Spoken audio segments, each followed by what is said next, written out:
By definition, a storyteller conveys events in words, images, and sounds, often by improvisation or embellishment. The Living Bread Radio Network presents The Storytellers with Tony Agnesi. Today you'll hear a faith-based, inspirational story that's both heartfelt and heartwarming. And now, let's meet today's storyteller with Tony Agnesi. Hi, this is Tony Agnesi, and welcome to The Storytellers. Each week, we feature a guest with a unique and inspiring story to tell. Storytellers is brought to you in part by CatholicBook.net, and all of the books featured on the program are available online at CatholicBook.net. Our program can be heard via podcast at thestorytellersradio.com and wherever you get your podcasts, iTunes, Google Play, Stitcher, Podbean, Spotify, and many others. And my guest today is Joe Daczko, and Joseph is the author of the book Catholic Bushido, Transforming Virtue, The Way of the Catholic Warrior. I was excited just to read that title when I first saw your book. And Joe, welcome. Great to have you here on the show. Well, thank you. It's really my pleasure to be here. I appreciate it. Let's talk a little bit about, I always like to start out by talking about my guests a little bit. I'm interested in people's story, their Catholic journey, and so forth. Tell us a little bit about yourself and your journey in faith. Yeah, so, I mean, there's so many different ways that we could go with that, right? So, but I was born and raised actually a Byzantine Catholic. When we moved out of, I was born in Bedford, Ohio, and we moved out into the country, and there's not too many Byzantine parishes in Mantua, Ohio, which is where I'm from now. And so really I grew up in the Roman Catholic Church, and my wife went through RCA at our parish, which is St. Joseph's in Mantua. My two boys went to school there and went through all the sacraments there, etc. But I mean, for me, the faith journey that I've been on, it does start back, when you're a kid, right? We, as a family, certainly we went to Mass or the Divine Liturgy. But other than that, in the house, there wasn't a whole lot of discussion on things. And so really, quite frankly, in my earlier years, there wasn't a whole lot of faith life really going on inside of me. And that's pretty common, Joe. You know, I mean, that's pretty common in a lot of families.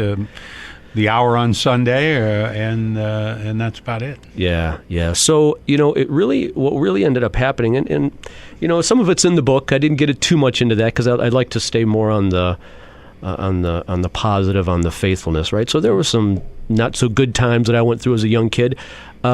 But I think those things, right, God uses all those things. And I really think that that's the transforming path that he had put me on, that I was on, right? He uses all things for his glory. I ended up going to school at John Carroll University up in University Heights, played a couple years of football there. I went there because I wanted to play football, right? That's what I wanted to do. I had no idea anything else. Quite frankly, it wasn't even conscious in my mind that it was a Jesuit university. It was a Catholic university. Until I got on campus and I saw the grotto and I saw the statue of the Blessed Mother and I saw the chapel and the different things going on. Then it just kind of fit into, what I normally saw. But I would say it was probably about halfway through my time at John Carroll, and I got into a little bit of academic issues there, and so took some time off and then went back. But at that time, I met my wife, or I shouldn't say I met her because I'd known her for a long time, but we started going out. And actually, both of us started to come awake to these things of faith really about the same time. And so whenever I talk about my faith journey, it's always in combination with my wife. And I would hope she would see the same, right? But we really grew together and started really to search these things out. What's this whole thing about God? What's it mean to life? Why are we doing the things we're doing? And why did we do the things that we did in the past, which maybe weren't always positive? She ended up going through RCIA. I was one of her sponsors. And we really started on the road there. We started, reading scripture together. We'd even start to pray together, which I think is something, if I could say something to anybody out in the audience, especially couples, young couples and me, not even married, take time to pray together. It's amazing, and especially pray out loud. I know it's hard. I get it. It's hard for everybody. But when you pray out loud with whether it's your boyfriend, girlfriend, husband, wife, something happens between you, right? Because you're both really trying to go up to God, and that's really what started to happen with us. I mean, we could go in a lot of different directions here, but some of the big things that really happened in my faith life with my wife, and then the two of us together had some really good friends of ours that are good. Well, they're good friends now, but there was another couple in our church that were kind of going through this same awakening. And we just bumped into each other, right? Go figure. How does God work, right? No coincidence. That's right. Well, I promise you it's not, because we decided to start to get together as a small prayer group. And we had a small prayer group that met in our home. Oh, gosh, it was probably for about 20 years. And we studied everything that we could study. And again, to stay in positive, what we wanted to do was bring life in the Spirit back into our parish. And again, our parish being St. Joseph's Manaway. And I can't say that, gosh, we've done this, right? But that was our desire. And in that prayer group that we had, we were always there, and we would have multiple people coming in and out over those 20 years. And so when I look back on that, I really see how God was working not only just in us, but he used that little group as a ministry as well. People would come for a couple weeks, or they'd come every other week, maybe just for a year at a time, and then be gone. But it was a wonderful time. We studied the icons. We studied the real presence of Christ in the Eucharist, apologetics, the Trinity. We tried to go into things and to really get deep into it so that we could have some kind of understanding of what our Catholic faith is. And the more we went into it, the more all of us together had this joy that, my gosh, it's so deep. It's so much more than... Mine so many things from that. Yeah, it's so much more than just Sunday Mass. And Sunday, the liturgy's awesome, right? I mean, that's an amazing thing. But when you really want to start to understand the faith and you want to live that faithful life, there is such a richness in our tradition in the Catholic faith. And there were a number of family members that actually have left the church and have not come back. And some of the things I remember them saying was, and even friends that have left, really wasn't being fed at the church. And one of the biggest things I hear that people say. And, the interesting thing about small groups, Joe, is, and I'm a huge believer in small groups. I've been a member of some small groups since I was, probably in my 20s. And it started for me with Curcio and Marriage Encounter and those types of things back in the 70s. But to have a group of people that are similar, a husband and wife and two kids, they have a husband and wife and two kids, and you're facing the same things, and you're learning together, studying together. And you're right about the fact that people come and people go, but it becomes kind of a very dynamic ministry in and of itself, and the learning experience a part of that. I think that you might agree, and I'd love your comment. I think that might be what's missing sometimes in just the way we go about approaching church. Being there on Sunday, but then maybe teaming some people up together in small groups and allowing them to do what you've done over a couple of decades. Yeah. I really believe that, because at the end of the day, the way that I see it anyway, is that our faith really is about us. It's about people. We don't do this on our own. Right? One of the first books I ever really read and got into on our faith, and I'm a big Thomas Merton fan, was No Man is an Island. And it really had a profound impact on me and the way that I thought, and even just the title, right? That's the reality of it. God is...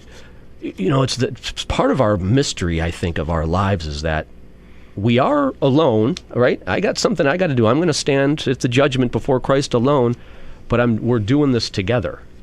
And it's how we do it together, and learning from one another, and how I treat you, right?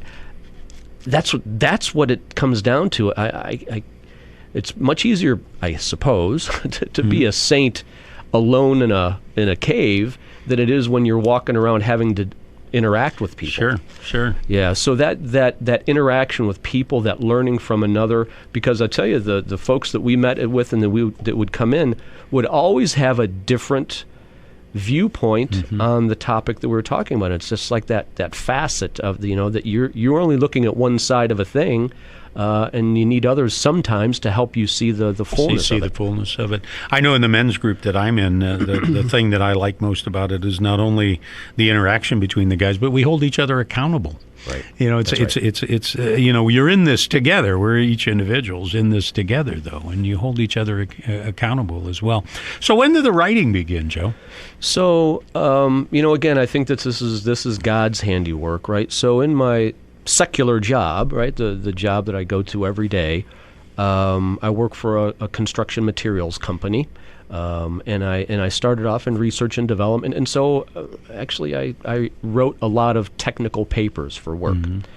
And specifically I put together a number of things on a new technology years ago, and there was a friend of mine at work that said, you know what, you need to write a book on this. And so I did. So I actually have another book that was on construction materials, actually on concrete, That's pretty exciting. So, it's got a smaller readership, I think. But I think that God used that time, quite frankly, to develop this skill. And so there's always been this thought in the back of my head is that, well, Lord, you've taken me down this road of doing all this writing and certainly of learning my faith. I think you want me to do something with those things together. And there was this, there was this thing that burned inside of me, which was to bring salt and light and to bring hope to people. And if there's one thing that I would really want anybody that reads that book to get out of it is that, yeah, we're challenged. Yeah, we need to fight. But you know what? God's in charge. And there's a great deal of hope. And man, we can be filled with joy about that. And it's a great thing. And so what... the title of the book, Bushido, is the way of the warrior, and so I've always been intrigued with the samurai warrior of Japan. Right, I've actually got a black belt in jiu-jitsu. Right, so I kind of grew up loving that sort of stuff. But interestingly enough, if we look at in our Catholic faith, the cardinal and the theological virtues, well, it's interesting that the Japanese, the Bushido, the samurai, had a set of virtues that they lived by. And I'm not saying they're the same, right? Not all that dissimilar, though. They're pretty close, right? They're reasonably close, right? And to me, that's an indication of how God has worked across all of humanity, right? Building this goodness into people. Now, I think that our faith asks us or allows those virtues to be transformed into something more than just kind of this human way of acting. But it was really about how do we get back to that simple way of honor, right? If you ever watch any movies that have, in Japan or the samurai, there's this real sense of dignity and honor and a silent, let's say, strength that is part of that. And I would like to promote that amongst people, especially in today's time, right? I think that honor and goodness and strength and courage, those are all positive things that we need to bring out. And it's not a toxic thing at all, right? If we go in that direction that we've heard those terms used. And yet we're in a society that sometimes is just the opposite of that. And, that's right. And is so needed that we can bring some order to things and some honor to things again and so forth.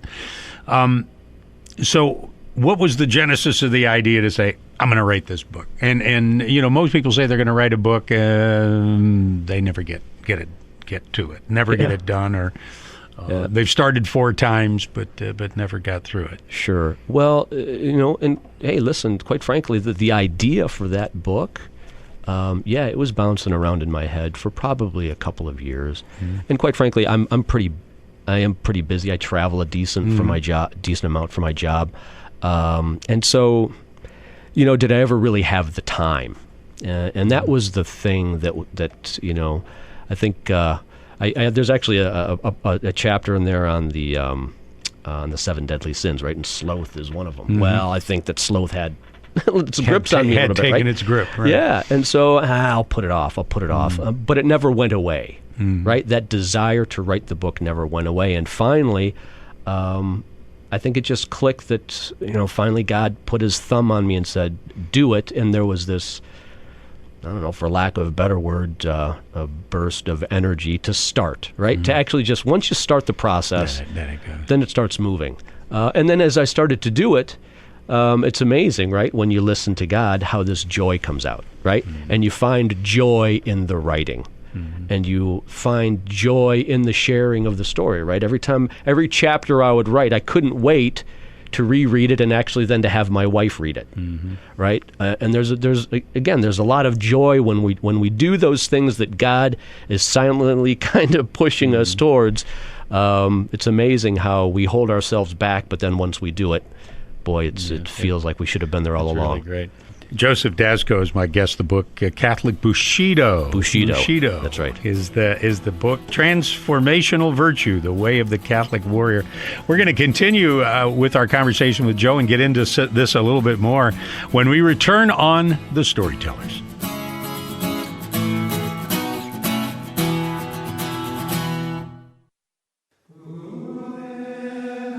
Support for The Storytellers is provided by CatholicBook.net, serving the Catholic community for 30 years with books, Bibles, gifts, and more. CatholicBook.net is safe, secure, and simple to use.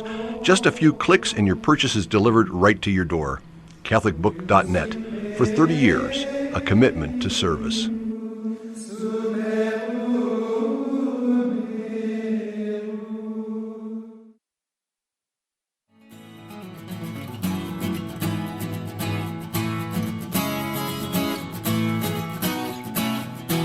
Hi, this is Tony Agnesi, and welcome back to The Storytellers. Joseph Daczko is my guest. Catholic Bushido is the name of the book, Transformational Virtue: The Way of the Catholic Warrior. Joe, you mentioned once you finally got started writing that there was a certain amount of joy that comes from that. I did a talk this morning at a Christian ministry organization, and we talked about the difference between happiness and joy. I was happy when the Browns won. I was sad when they lost. Happy when this happened. Sad. But joy is something different. Joy is from God. It comes to us from God. And oftentimes, once you feel that joy, it kind of makes you continue and do it. And let's talk about the direction of the book. Obviously, if you have studied martial arts and so forth, and you were into samurai, how did you then begin to organize into the book these concepts and ideas of a Catholic warrior? Yeah,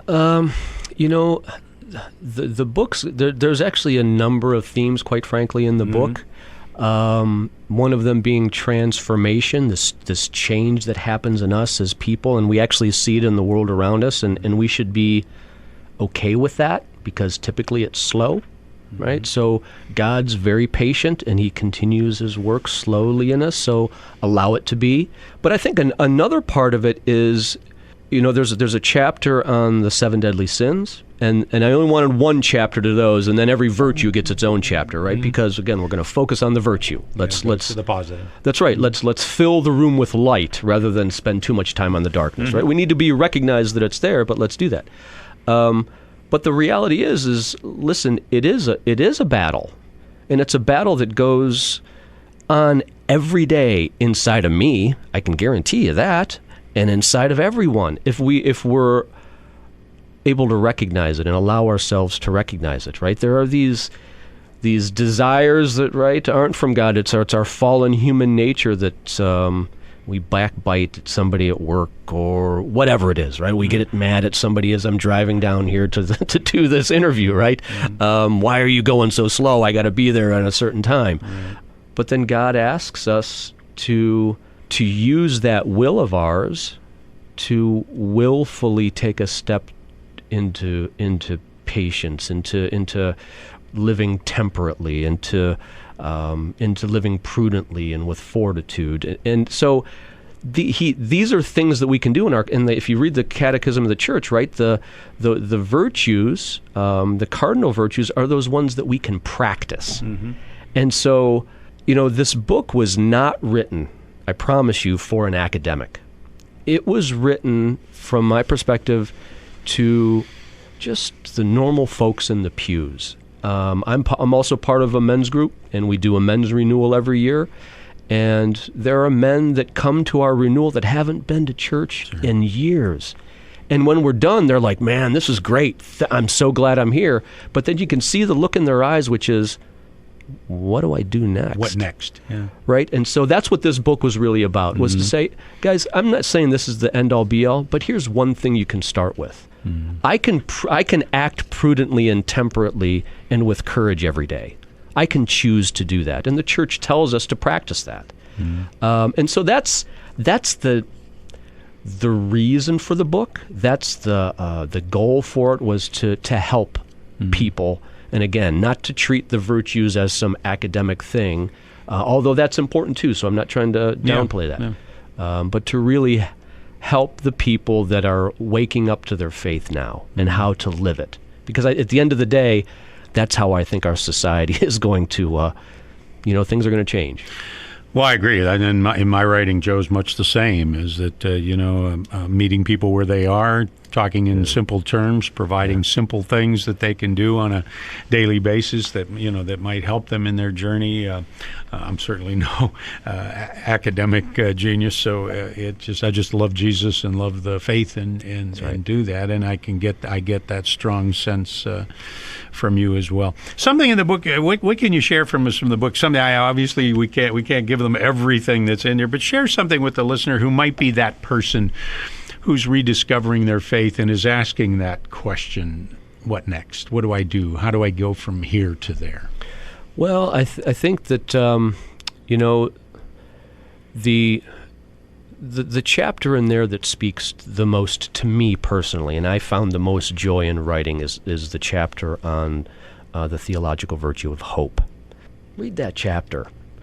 Just take a look at it, because this hope is what helps us to continue moving on every day, right? This hope in our faith, this hope in these promises that God has given us, right? That's what the joy springs from. God's promised to us eternal life through His Son. And wow, how, what a wonderful thing that is. And so rest on that bedrock of hope, that deep hope that God's grace can put into our hearts.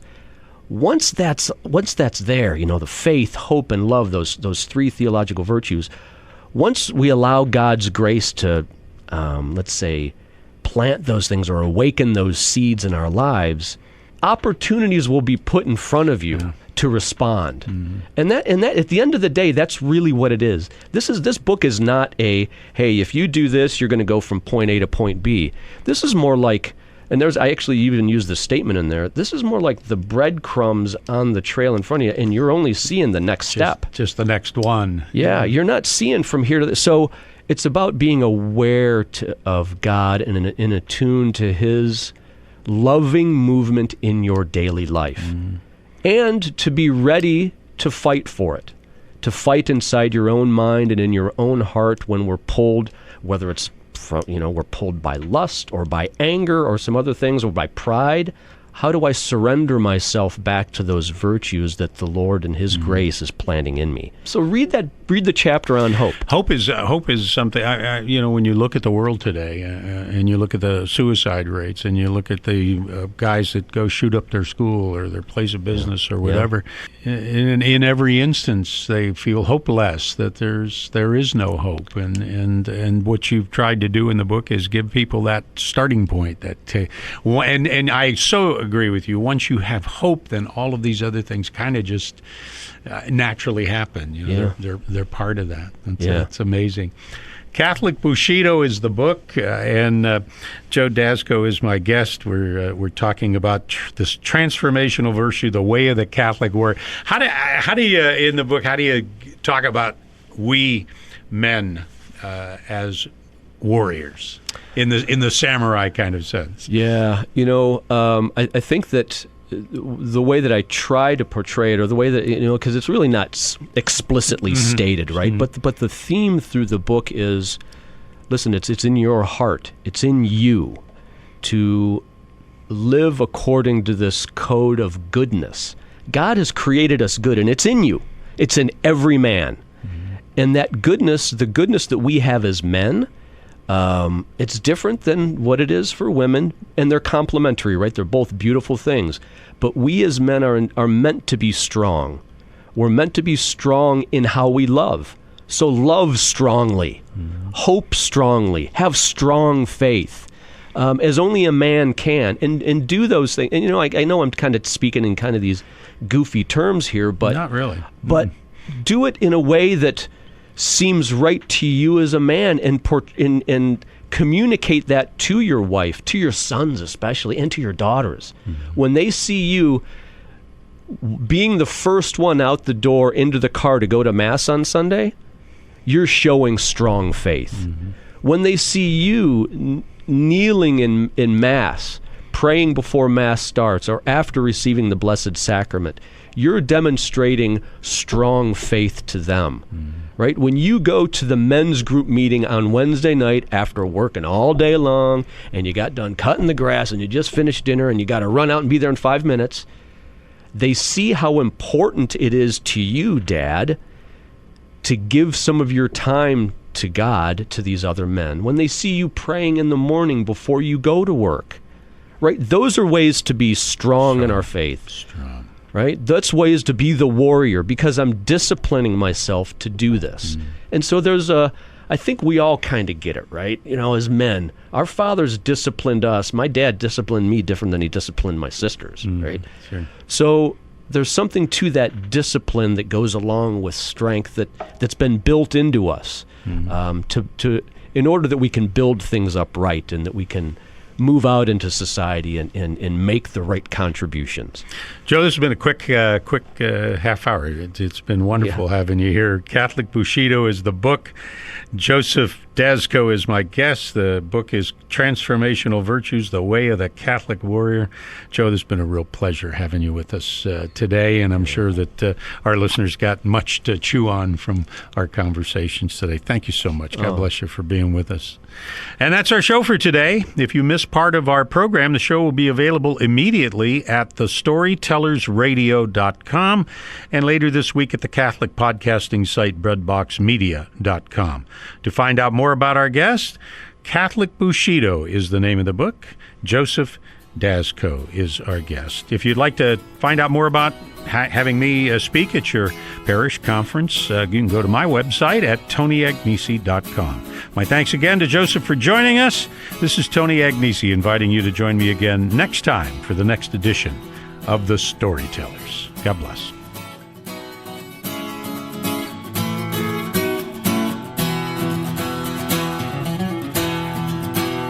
We hope you've enjoyed today's edition of The Storytellers with Tony Agnesi, a production of the Living Bread Radio Network in Canton, Ohio. To learn more about today's storyteller, go to thestorytellersradio.com. There you can subscribe to the podcast and hear all of our past shows. And join us again next week at this same time for The Storytellers with Tony Agnesi.